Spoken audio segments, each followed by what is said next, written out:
What a display we saw from the Duke Blue Devils in their Brotherhood Run charity exhibition game against the Arizona State Sun Devils. Impressive performance as Duke gets set to start the new basketball season. Where exactly is Jon Scheyer's team? We'll discuss all of that and so much more here on today's show.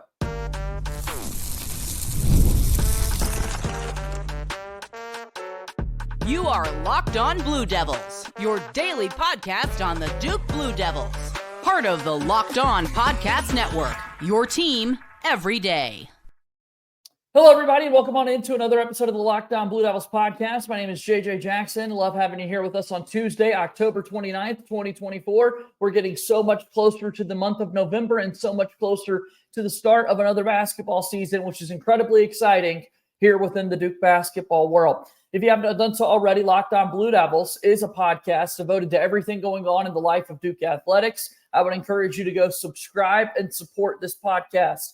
Leave us a 5-star rating and written review. We're also able to watch each and every day on YouTube. Subscribe to our YouTube channel, if you will. Like the video, share it with your friends. Really trying to grow that Locked On Blue Devils community. Also follow us on X at LO_Blue Devils, and I'm there as well at _JJ_Jackson_. On today's show, Brendan Marks of The Athletic is here with us, and we're going to be breaking down everything that happened in Duke's game against Arizona State. We'll also be talking about the start of the upcoming season and so much more. As basketball season nears, it's only appropriate that Brendan is back here with us on the program today, set to talk about another season of Duke basketball. I hope you're well, man. The season's right around the corner now. Yeah, no, I'm fully out of hibernation.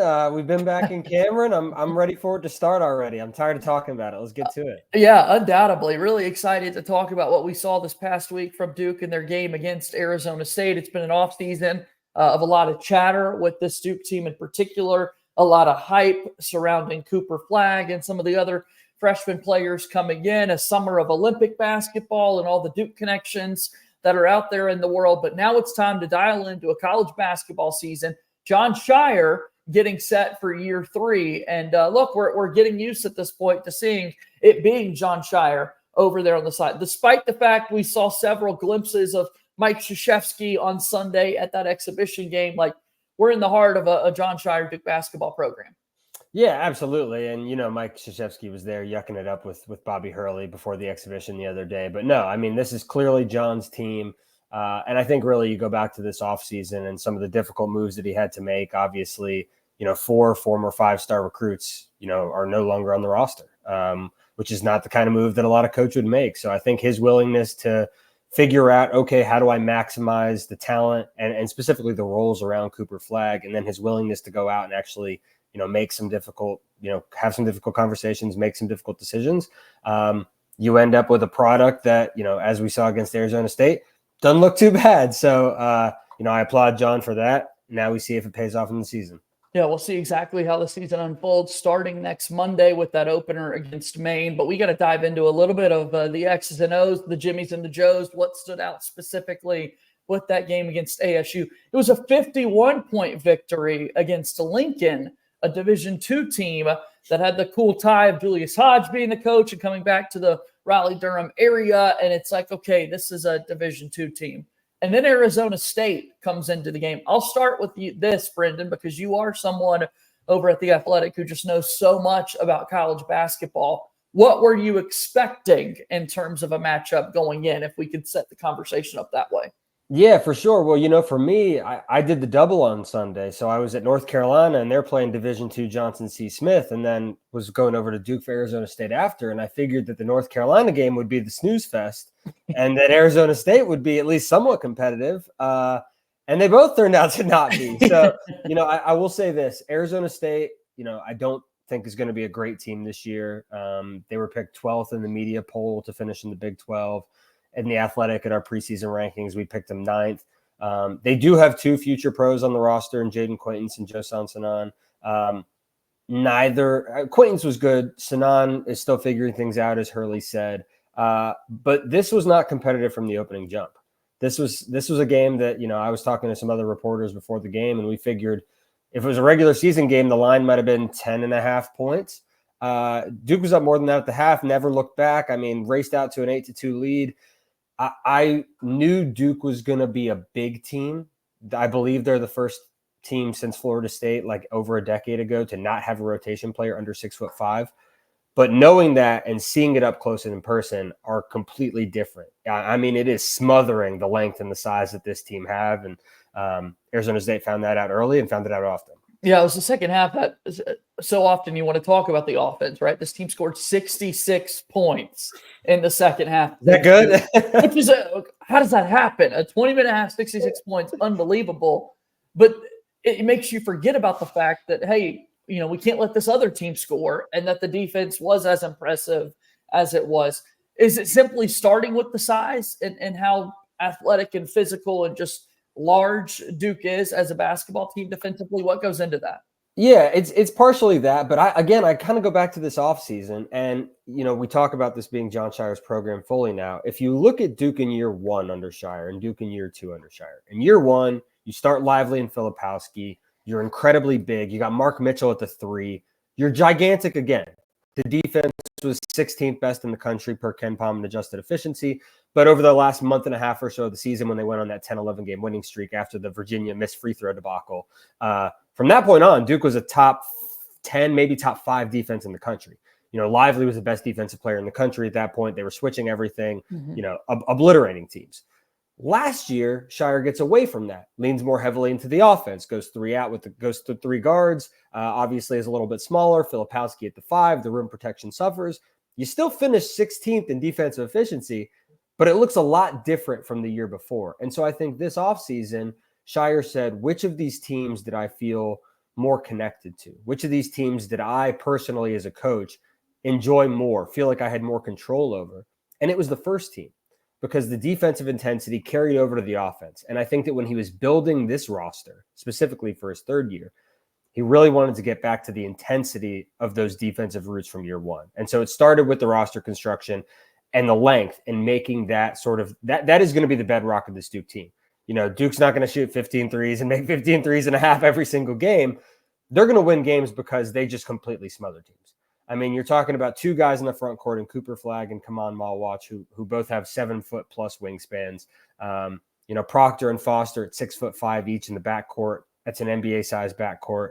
Con Knipple, again, 6'7" has good size, is not the fastest guy in the world. And then off the bench, you bring an all-defensive guy from the ACC last year in Malik Brown, who's got a 7-foot wingspan, an all-ACC capable defender in Sion James. I don't know what the defensive vulnerability is for this team other than foul trouble in the front court right now. It is it's going to be special this year. I think they're going to finish a lot better in 16th. I'll tell you that. A bit of a luxury to have the size that Duke has so far on the roster. All right, well, I want to talk more on the offensive side of things with what we saw from Duke, because, man, again, that second half, pretty damn special with what we saw from this Duke basketball team. And we'll do that after we take a timeout here on today's episode of Locked On Blue Devils. Locked On Blue Devils here today is brought to you by our friends over at Roy. It's time to recognize our Roy Player of the Week. So far this season, we've been able to pool over $20,000 to support players on Roy. Micro deposits lead to massive change. With the Roy app, you can directly support the athletes you love, ensuring that all funds go to the specific player that you choose. Unlike collectives, you know exactly where your support is going, and you even receive exclusive content like personal videos and updates after the season. The best part, it's risk-free. If the athlete transfers or doesn't deliver the content, you're getting your money back.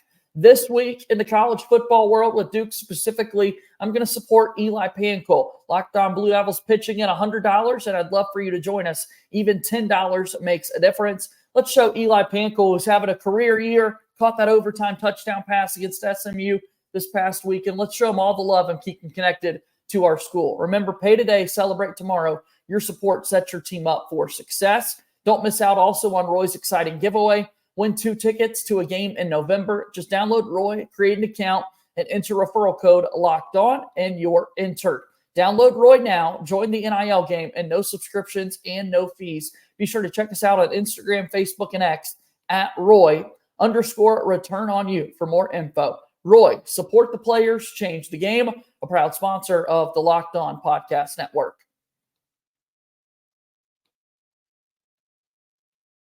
Back on the program here today, JJ Jackson, joined by my good friend Brendan Marks of The Athletic. We're talking about the Duke basketball win over Arizona State. Again, the final score 103-47 against Bobby Hurley's Arizona State. What was that like to be in the arena as Duke starts to recognize Bobby Hurley? Coach K's there on the floor, one of the best players to ever wear that Duke uniform, comes back coaching another team, Brendan.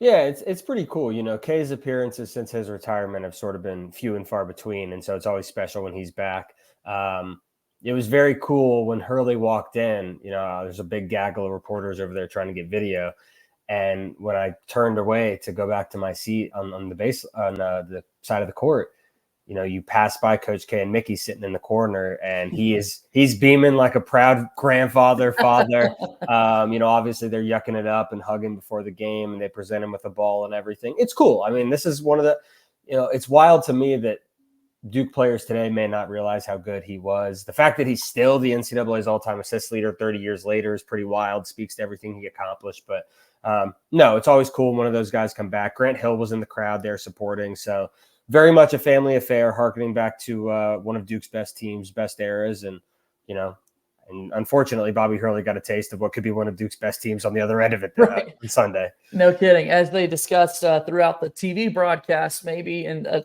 conversation throughout the course of the week, maybe the Brotherhood Run is something similar. Former coaches, players in the Duke bringing their squad back to get the season set up. But all right, beyond Bobby Hurley's Arizona State Sun Devils, looking at Duke specifically, we've got the box score up on the screen for those watching us here on YouTube. Offensively, I mean, you shoot 54% from the floor, 15 of 34, 50% from three-point range. Everybody's scoring, 6 players in double figures. That's not even including Cooper Flagg, who many to believe the top pick going into next year's draft. Offensively, I mean, it's really impressive what we saw from Duke. Yeah, I mean, there's just so many ways Duke can beat you. And you know, I talk about how Shire loved the defensive intensity of that first team. And that's true with this group too. The difference is that this group can go on a 10-0 run in no time. There are so many ways Duke can beat you. I mean, at multiple different times, they run this action where they have, I think it was Cooper hit it on the first play, but Cooper Flagg hit Con Knipple on the short roll. Knipple throws the alley-oop to Kaman Malwalk. He's getting 10 feet up in the air. Nobody else is touching that. I mean, that's free points every time. You know, Malwalk is a guy who's still raw, still developing, but the fact that he's already hitting those plays, I mean, that's something that took Derek Lively until January to hit. If Kaman's hitting those now, it's kind of scary what he could be hitting by January, February. And then obviously the shooting speaks for itself. I mean, Con Knipple, I mean, for my money, and I'll put this out there, I don't even know if this is a hot take anymore. I think he's going to lead this team in scoring. Obviously led the team in scoring right here, was second in scoring in the Lincoln exhibition. Just has the ability to – he's a microwave. I mean, people talk about that with Isaiah Evans, and I'm sure we'll see that at some point this season, but it's just so consistent with Knipple. Like, you know, I talked to him in the locker room after the game, and I was like, did you feel something flip in the second half? You know, what led? And he was like, no, I mean, they were the same shots in the first half. They just usually go in. And they do usually go in. I mean, this guy's going to shoot 40% from three this year, and scouts who have been through Durham in the preseason have said that they believe he's Duke's second best player and his best offensive player. He is that good. He's been a revelation, and he's the guy who makes Duke go from being, you know, in that group of 5 to 10 championship contenders to being at the top of the pack. If he can be that good all year. So to me, though, the one thing that I don't know if enough people are talking about, but super encouraging, you look at your veteran backcourt there from three, and you're talking about, you know, Tyrese Proctor and Caleb Foster going 5 of 8 from three. That's huge. If those guys can hit at that level from three, again, there's just so many ways Duke can beat you. We're not even talking about Cooper Flagg. I mean, we're talking about everybody else. That's it's sickening. It's not going to be that way every game, but it's crazy. Well, and that's the point that I made a little bit earlier on yesterday's show, talking about this game in particular and looking at those 3-point shooting numbers. The second half was unbelievable from 3-point range. I mean, 15 of those 17, going 15 of 23, specifically in the second half, 65%. And that means the first half wasn't great. And typically when you look at shooting or something being a tale of two halves, there's this really large deficit that you're having to overcome in the second half to make it that case. But as we've been discussing, Duke was still in a pretty comfortable position in that first half of play. I would feel as though that would be the one concern with any team. If your shots aren't falling, that's the night to kind of beat you. But if Duke is playing defense at the top level that they can, I still see worlds where they can find ways to kind of win those ugly basketball games, given their size and defensive effort. Yeah, for sure. I mean, the defense is going to travel, even on the nights when when the shots are not falling. That defense is going to make them a tough out every single night. The one thing that I haven't really seen discussed since that game, and that I do think is important and something worth watching, is beyond just the 3-point makes, especially in the second half. You look at the 3-point rate. I mean, almost half of Duke's shots came from three. That's a huge percentage. That's intentional. I mean, between Foster and Proctor and Knippel and Mason Gillis off the bench, Cooper Flagg. James felt good. James. I mean, and again, Cooper Flagg is going to hit those too. Like you're realistically talking about 6 guys who have the green light when they're on the court. And so I think this 3-point rate is going to be pretty consistent. Most teams are not going to be able to check them size for size. They're definitely not going to be able to check them in terms of depth. Again, Darren Harris got some run. Isaiah Evans got some run. Those guys to me are basically competing for the 9th man spot at this point. And whoever wins that job, that's going to be another person who can contribute from deep. So the 3-point rate is something that I'm going to be looking at the rest of the season, especially in some of these early game contests against like a Kentucky, against an Arizona. Does Duke keep it up to that extent? Do they go more inside? But I think this 3-point rate is going to be pretty high most of the year, at a much higher rate than we've seen even from the last 2 seasons under Shire. Which I'm excited. I love the 3 ball. I think fans do. And it's so much fun to watch, especially when you got guys like Knippel who could really let it fly and go in. I know this exhibition isn't 100% going to be able to equate to what we see in the regular season. That's just not realistic by any stretch. But if you are watching with us on YouTube and you look all the way over on the far right side of the screen, you see the minute breakdown. So many guys around that 20-minute mark in a game like this. Again, I know those numbers will elevate. We'll see players hit that 30-minute mark in many basketball games. However, I mean, this is a really deep team with shot makers who are going to want to find an opportunity to get out there on the floor, Brendan. I mean, that's a pretty behind closed doors. I think so many people would love to see what Shire and his coaching staff are talking about in regards to the rotation, in regards to who deserves to play.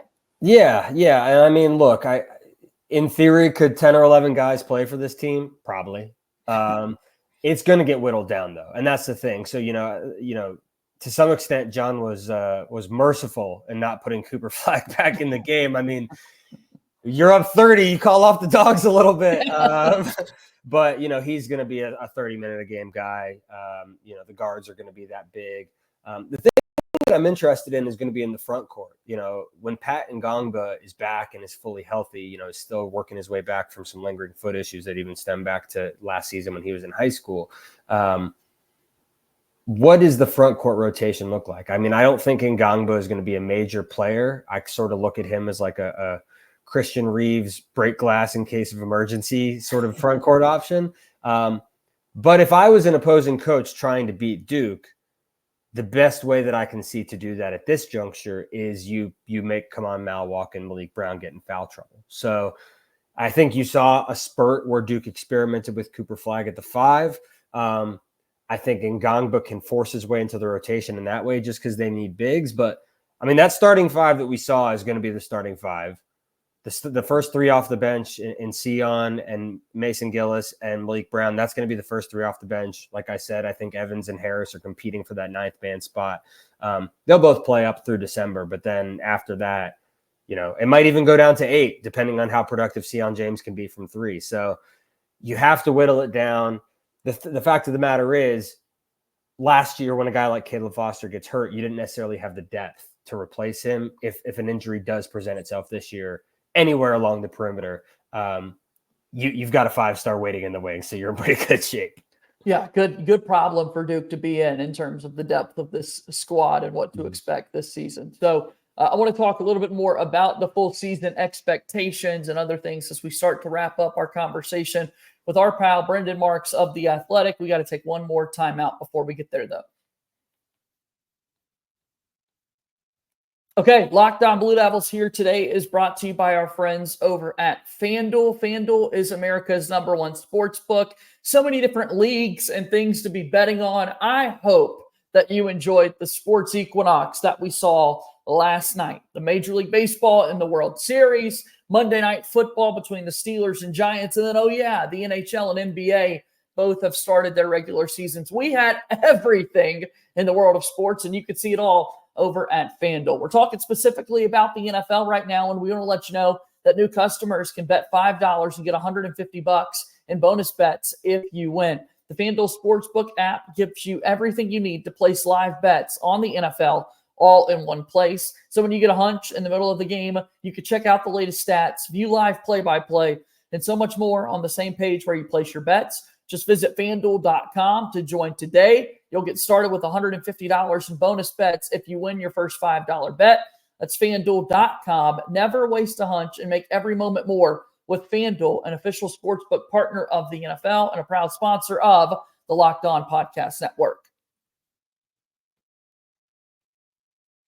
All right, we keep this thing rolling. Brendan Marks is here of The Athletic. I mentioned the sports equinox taking place last night with everything in action. It makes me think of The Athletic, man. I mean, on a night like that, you got everything that you can be a part of. Tell people how they can support your work and how it ties into all the access they get to all these other great things going on. Because, man, yesterday was fun. We don't get those days very often, man, but it was impossible to keep up with all the scores of everything going on. Yeah, it's one of those days where you might call in sick from work and just park yourself on the couch. It's a little bit easy. But no, I mean, I'm biased, but I think that we at The Athletic have the most comprehensive sports writing staff in the world. You're getting all my stuff on college basketball, the rest of our stuff on college basketball, but you're also getting college football. You're getting NFL. You're getting fantasy football. You're getting MLB, NHL, World Series. You're getting everything. So all my stories appear at theathletic.com. Check us out if you haven't already. I try and put all my stuff on Twitter. But certainly, especially with the season starting, we've got a lot of preseason coverage coming out this week and next. And again, once these games get going, we'll be there. We'll be on top of it. Okay, so I want to talk kind of big picture expectations for the Duke team in particular going into the year. Next Monday is the first game against Maine. Duke will play next Friday against Army. And then the following week, we've got that game in Atlanta against Kentucky, one of the first big tests this season of the regular season for the Duke team that right now is number 7 in the AP poll going into the year. What are those fair expectations to put on the Duke team, Brendan?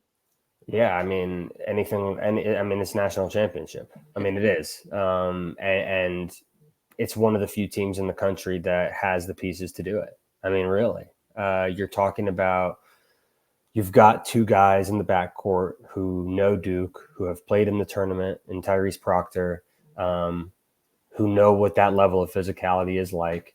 You have veteran transfers who you brought in who are desperate to win. Mason Gillis comes from being in the national championship game last year. There's no better guy to, sort of tell you what it's going to be like and what you need to do to prepare. Sion James has played a bunch of basketball, has been waiting to win. Malik Brown, again, waiting to win. And then obviously you have the elite high-level freshman talent with Knipple and with Flagg and with Malwalk. So you put it all together, you've got a coach who has proven that he can assemble a team. He's proven that he can coach defense. He's proven that he can have standout offensive performances.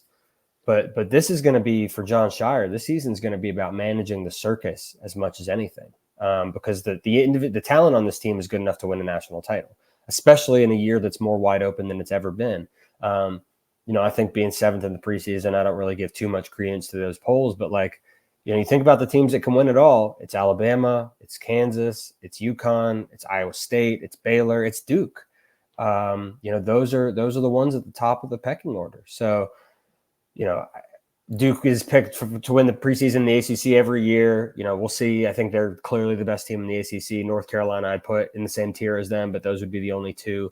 But no, I mean, everything about this year is about getting ready for March and building a team that can survive 6 games and make a run. And, I was already of the belief before Arizona State that hasn't changed. But just seeing it in person, I mean, it sort of affirms that this team can be that good. We've done a good job today of not really highlighting Cooper Flagg, who many people believe to be the top pick going into that next year's draft. It's because we spent the all offseason talking about him and what he was able to do with Team USA Select and that sort of thing, but specifically dialing in to him as a Duke basketball player. We've seen it twice now, the number 2 jersey taking the floor out there. So we're accustomed to seeing what it's going to look like. What can we expect from him? Because every person in America is, if they're not a Duke fan, they're going to be tired about hearing about Cooper Flagg. We've seen this before, and Duke fans are absolutely going to adore everything he does, I believe. What can we expect? Yeah, I mean, he's the projected number 1 pick for a reason. And he didn't have his best offensive game the other day, but the biggest thing I always, I mean, even before he played in these exhibitions and Duke fans got a chance to see what he looks like in a Blue Devils jersey, like, he's a better defensive player than offensive player right now. He's very good at both. That's not a knock on his offense at all. Like, I think he can be a 38% 3-point shooter this year, which is what he shot at Montverde last year. He's an incredible passer. He's a really good handler.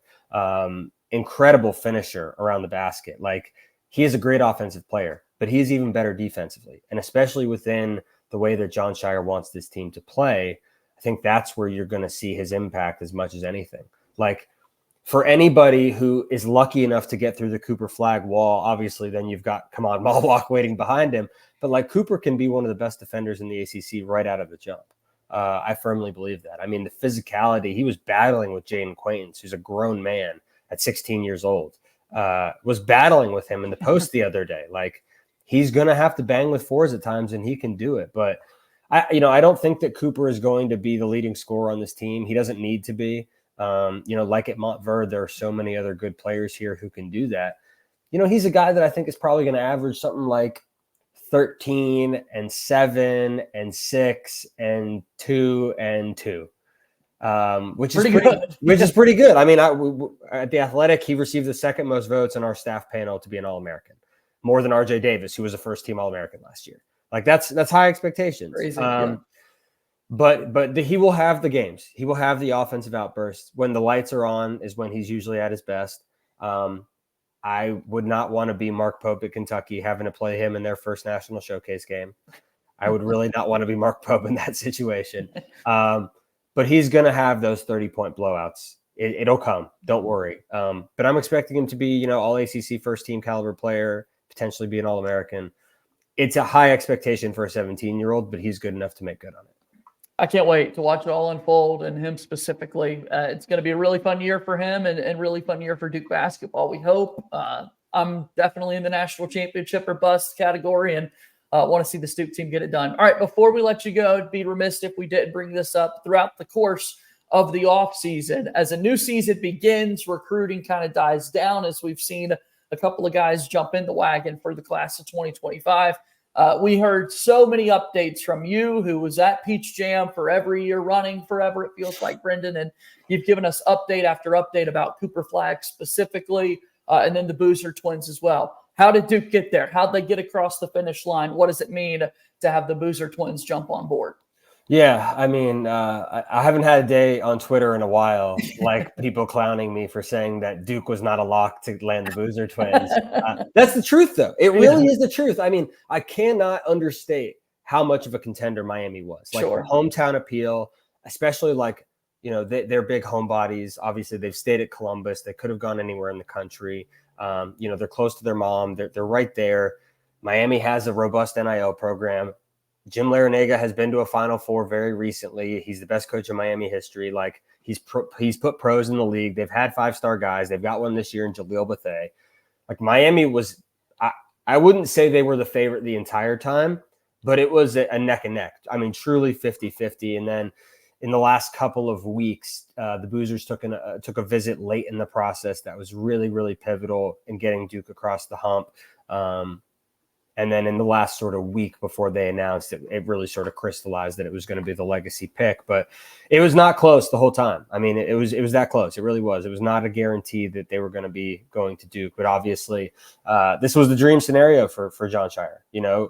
I think a lot of people initially, before Cooper Flagg reclassified, were hoping that they would play together.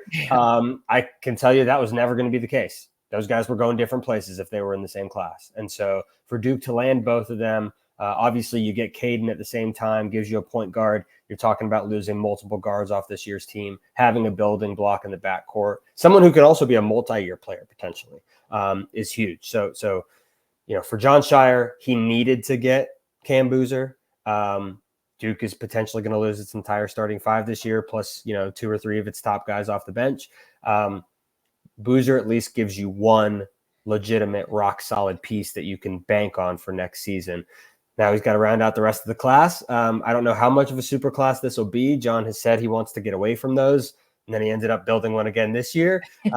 If good guys want to come to your school, you let them in, but it'll be interesting to see just how big this class ends up being. They've got some other priority targets, including Sheldon Henderson, who are going to be announcing very soon. So this class is starting to come together quickly, all in the matter of a couple of weeks, but there's a few more guys left to announce. I know that we'll be able to follow all of your coverage over at The Athletic, again on X at Brendan R. Marks. What are some things you got coming up as the season nears? What should people be on the lookout for, Brendan? Yeah, absolutely. I will be there for the season opener against Maine. I will be in Atlanta for the Kentucky game. I'll be out in Arizona for the Arizona game. So, these first big non-conference tests, I think we're going to learn a lot about Duke. And before people start freaking out over Duke potentially losing one of these games, they're going to lose one of these games, at least one of these games, maybe multiple of these games.